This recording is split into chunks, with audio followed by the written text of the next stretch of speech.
So the next one is a disguise technique. So if we go back to indirect disguise technique,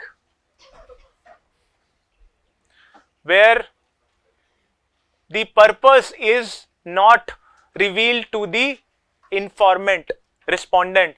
Please understand that in in-depth interview, the respondent is called key informant and he is not somebody representative of the population. He or she is the one who has most information about the topic you want to research. Right. Now in the indirect techniques which are disguised, either you do not state the purpose or you state it very broadly that they are not able to guess the purpose of your research. So the techniques are called projective techniques. In the exploratory research, the techniques that are disguised in nature, they are called projective techniques.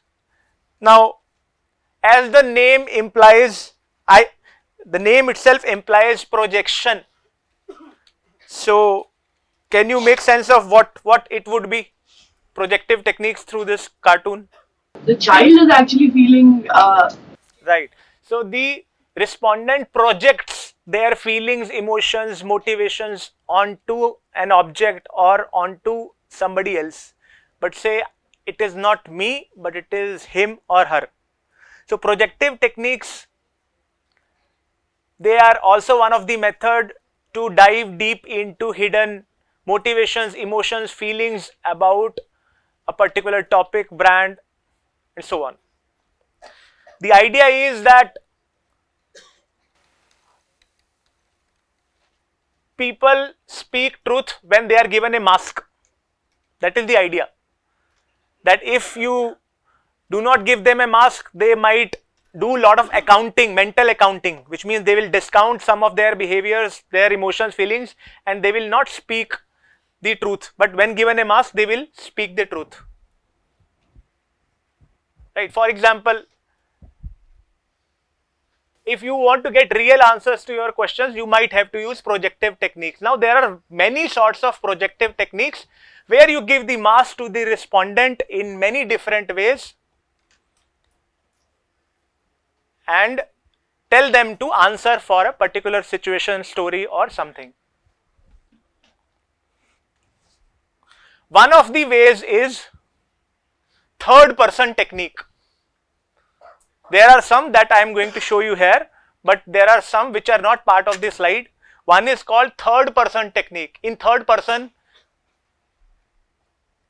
you ask the respondent that why did your neighbor got a new car, or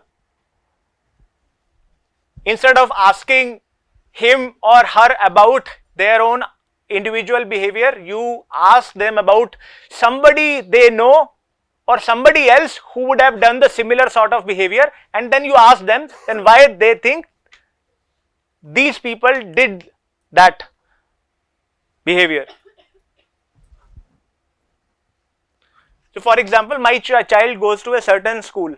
There are two of my friends, their children also go to the same school. Right? If somebody wants to know why I am sending my kid to a particular school, and I, over the top, I would just say that if somebody asks that the school is good, right? I might not want to give more information or get into the deeper part of why I am sending the kid over there. But if you say why he is sending his kid to this particular school, I might actually reveal more about it. The idea is sometimes people when say that you have to project certain behavior for somebody else, they might reveal the truth rather than when they have to speak for themselves. So again, for every topic it would not work. There are certain sensitive topics which people would not straight away answer. So for that you would have to use this third person technique.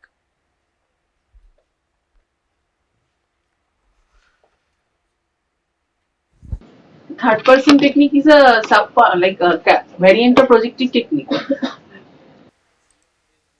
yes, it is a type of projective technique. So third person technique,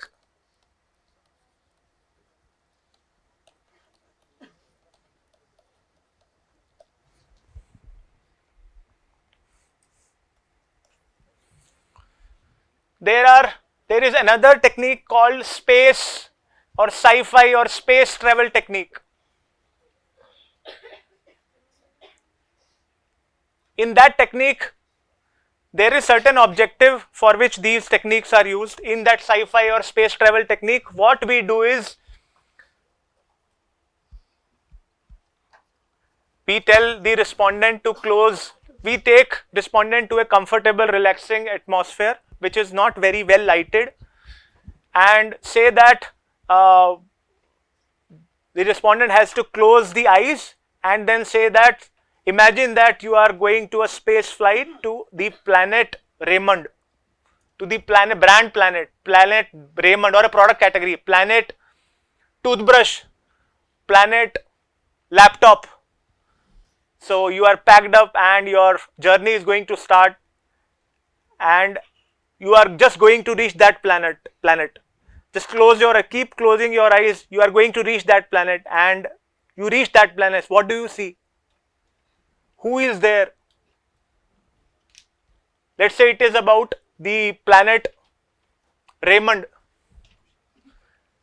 If you close your eyes and start reflecting, thinking about it, you might say, I see a very, handsome man suited in the Raymond suit to greet me. So you will talk more about what do you associate Raymond with, the emotions, the people, the settings, the ideas, the brand imagery will come out of it. So it is a technique used by the market research consultants to know what people associate different brands with, what are their emotions, what they think of them, what associations comes to their mind when they. So one way is this one, where instead of doing the survey, you make them do this thing, you do the space travel thing, projective technique, and get to know the associations for particular brands. This is very useful for knowing how people feel, think, their emotions, their image about a particular brand, and so on.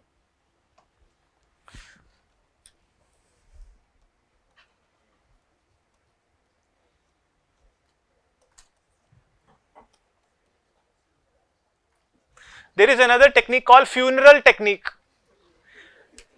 where you tell the respondent that you take up any brand, let's say Raymond itself. For example, I love Raymond, I do not have anything against.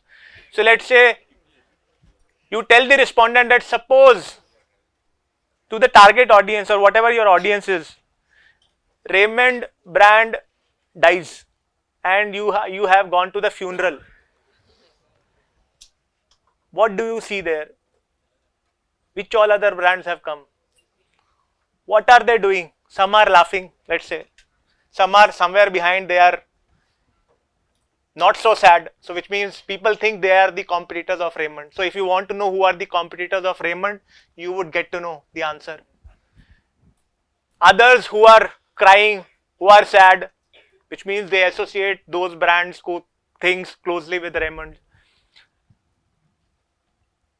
What would you want to write in the obituary?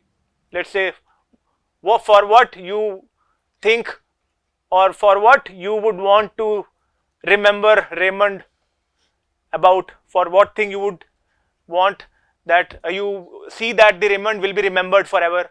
So these kind of things in the funeral projective technique you do. Again, the idea is to get deeper into customer feeling, motivations, their imagery, their mental imagery about a particular brand, which is very, very difficult in a survey. There is a fourth technique called character technique.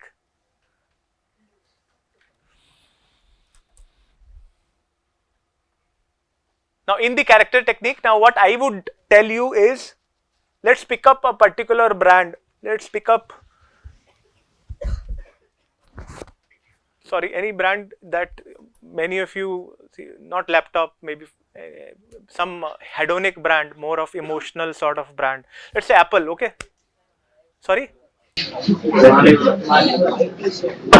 Manyavar. Who is going to become Dulha? Okay, let's say Manyavar, okay? So what I would request you to is to close your eyes first. Everybody should close their eyes to make me do this technique, which is a character technique.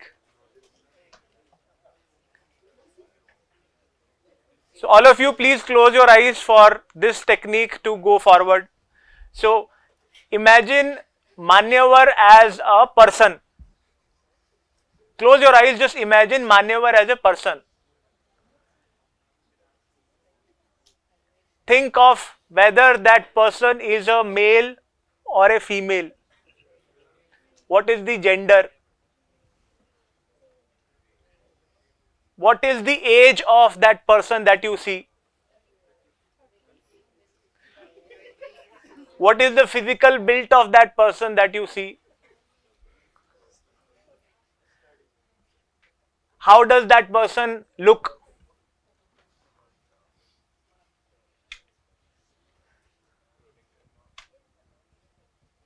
What do you think that person would be good doing at?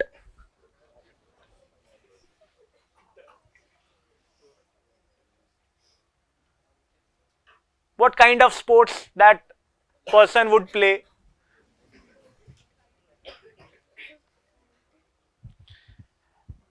Now, this is a character, and then you could also talk about, slowly get into what is the celebrity that you closely associate that person with. So likewise, you have to slowly get deeper into the emotional aspects of that particular brand, and this exercise is again done by qualitative research consultants. You might see that these are very little funny techniques. These are very difficult to execute and very strong, because the kind of insight that these techniques could bring, you would never imagine getting those insights through any other method. But one has to master using these techniques. There is another technique where you say that, for example, let's say Manyavar again. Let's say if Manyavar has to be an item in your refrigerator, where you think you will keep it? In the freezer, at the first shelf, second shelf? Why would you keep it there? So you would ask at a certain place, why do you keep it here? They say, because I would have to regularly use it. So you might, or I would keep it in a corner, nothing around it, because it is very special. So you try to relate it with things to find out why Manyavar is important or not important to somebody. These are indirect, that's what, they might look funny, but these are the ones which will get you more information and emotional information people associate with different brands. Then there are techniques where, let's say,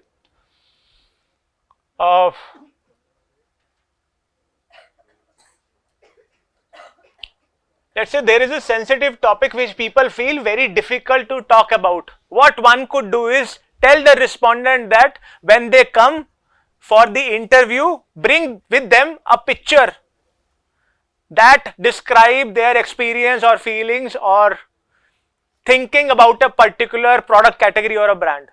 So which means they will bring the picture without directly speaking to you. They will bring that picture, and then you might want them to explain a little bit more without directly telling about the product category. That is another way where, so DuPont did this research for one of the product, and they identified certain issues related to one of their product. So you tell them to bring certain pictures, paintings or whatever which they feel closely associate with a particular product category or a product or a brand they use. They will bring it. You would use pictures to identify the issues, their experiences or the issues that they have with the current product. Now again, this is a difficult technique. One has to do it many times to master it. There is also a party technique where you say that, let's say Pepsi is throwing a party and every other brand has come. Who is hanging out with Pepsi? What Coke says to Pepsi? Where is the party? So people are projecting their feelings about different brands that they would not tell you if you ask straight away. Their answers will be very boring. Or sometimes hidden answers, the answer will be mentally accounted answers that you don't want.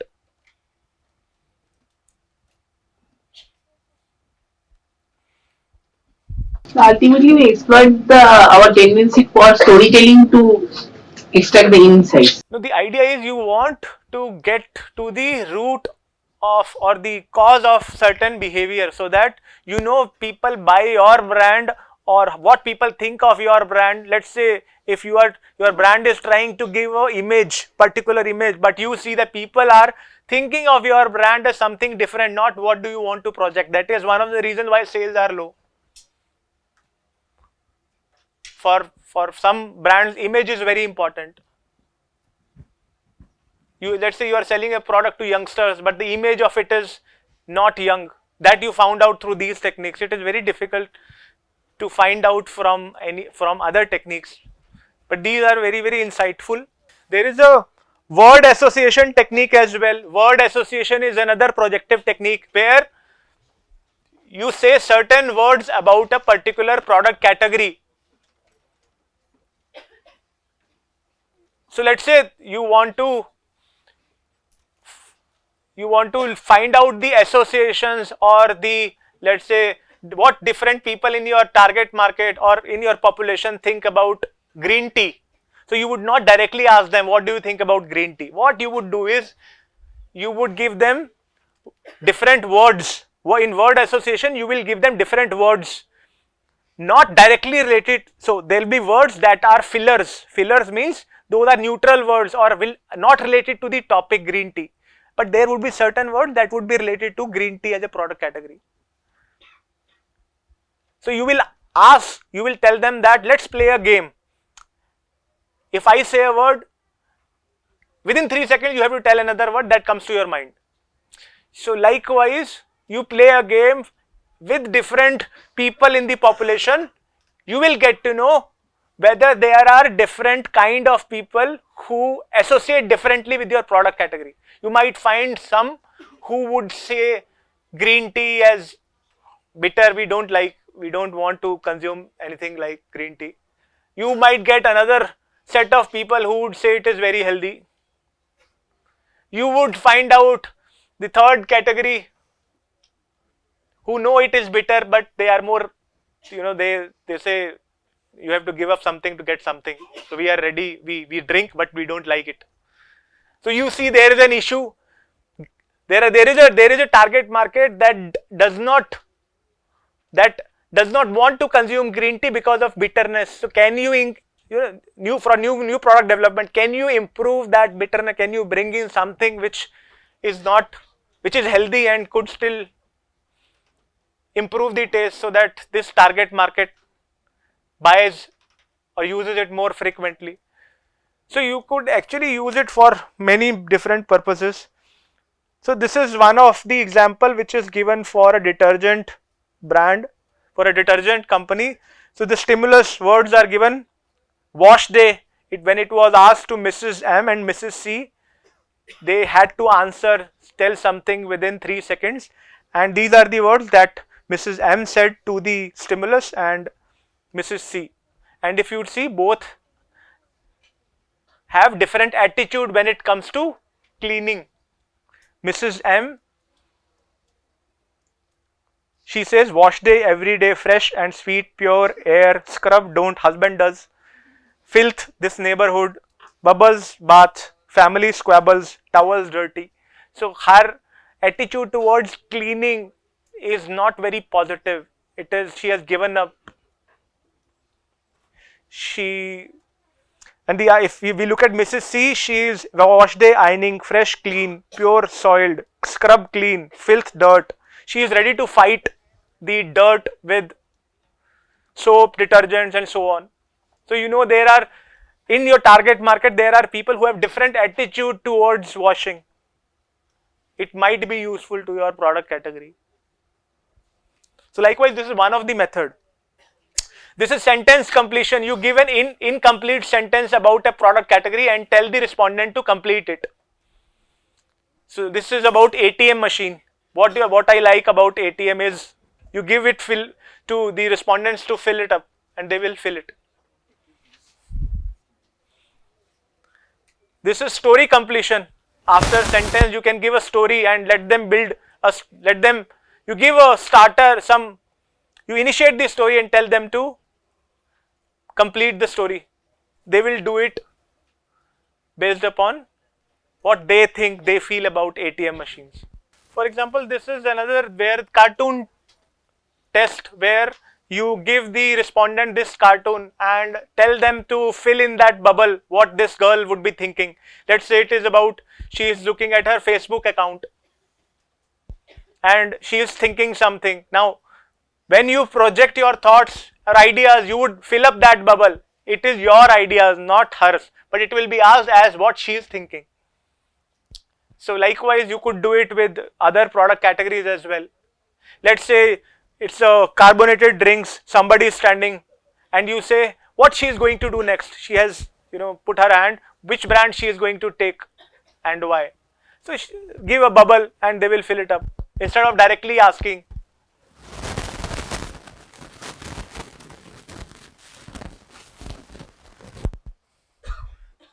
There are other techniques where you want to see how people, what are the humanistic traits of particular brands, or what are the characteristics. So in certain brand image studies, one of the ways is for particular brand you ask about,